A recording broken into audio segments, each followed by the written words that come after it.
Då kan du få börja med att presentera dig själv. Jag heter Erik Orring och bor på ön. Ja. Tillsammans med min fru och vår katt Kajsa. Och vad har du för relation till ön sedan tidigare? Ja, jag är uppväxt på Teg, så att jag har lekt rätt mycket runt Lillån på 50-talet när jag var liten. Då pågick ju flottning där för fullt. Så att det var ju en väldig aktivitet i Lillån. Och varför flyttade du till ön? Ja, det dök upp ett bra hus som vi gärna ville bo i. Så köpte vi det. Vi bodde ju flyttade dit i februari, så jag har inte bott där så länge. Okej. Tidigare bodde vi då på Varvsgatan nere vid Kyrkbron. Och hur är det att bo på ön idag? Jättebra. Hur då? Ja, alltså det är ju som en by mitt inne i stan. Det är helt osannolikt att det finns en sån plats mitt inne i Umeå. Med mycket grönområden, skogar, kvarvarande småbruk, fastigheter. Fast de håller ju på att förändras då med egna företag och så vidare. Och härliga promenadstråk, mycket folk som går där. Hörs det vad jag säger eller? Ja, det är bra. Och härliga promenadstråk och ja, det är fantastiskt. Det är jättefint.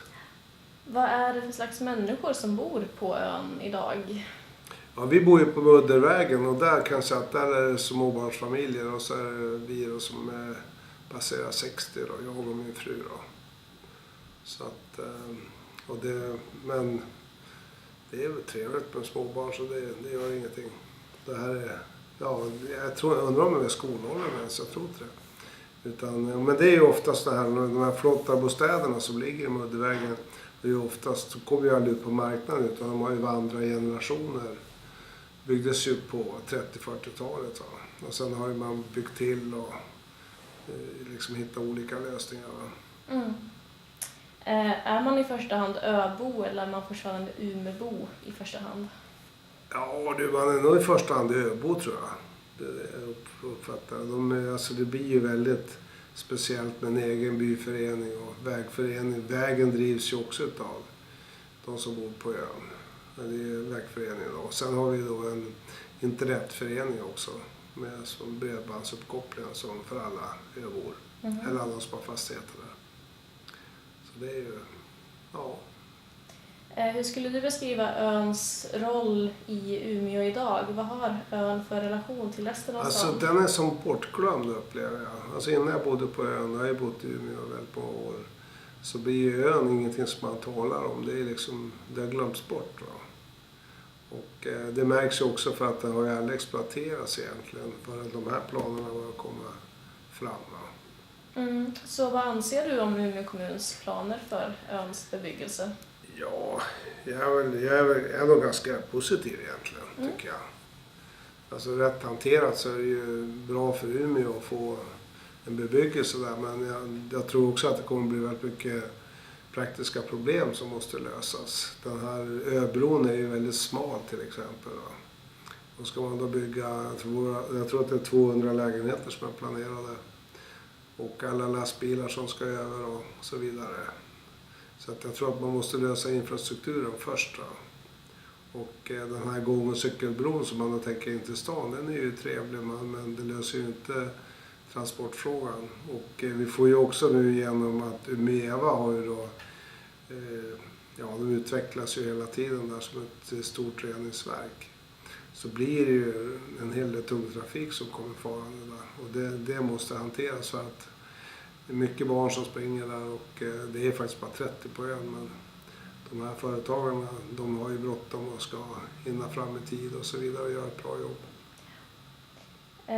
Hur tror du att öns identitet kommer att förändras med genomförandet av det här bygget? Ja, alltså det blir ju mer folk och då får man ju, det får ju konsekvens att det blir mer människor som kommer att röra sig på ön. Så att det får ju effekter, helt klart. Men det behöver inte vara negativt, tycker jag. Jag vet nu inte riktigt, alltså jag har inte gjort någon ordentlig undersökning vad borna tycker. Och den här På det här mötet som vi hade med kommunföreträdare på mark- och exploateringsavdelningen så var det väl ganska så här avvaktande synpunkter som kom fram. Så att, men jag menar, stan växer ju och jag menar, vi kan inte ha den här ön som mitt inne i Umeå där liksom är som bara en by så att säga. Om du själv fick bestämma hur öns framtid skulle se ut, har du någon egen vision då? Hur du skulle bestämma? Ja, men det ligger nog ganska nära det de har gjort faktiskt. Det tycker jag. Alltså, nu vet jag, det är väl inte alla som delar min uppfattning, men jag uttalar mig för mig själv så att säga.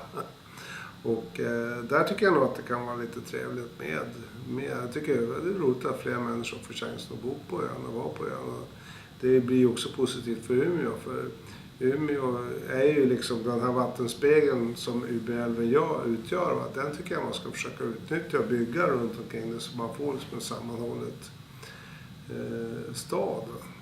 Och, så det tycker jag är trevligt. Och en gång- och cykelbro över in till stan, det blir ju väldigt bra för de som kommer att bo på ön. Mm.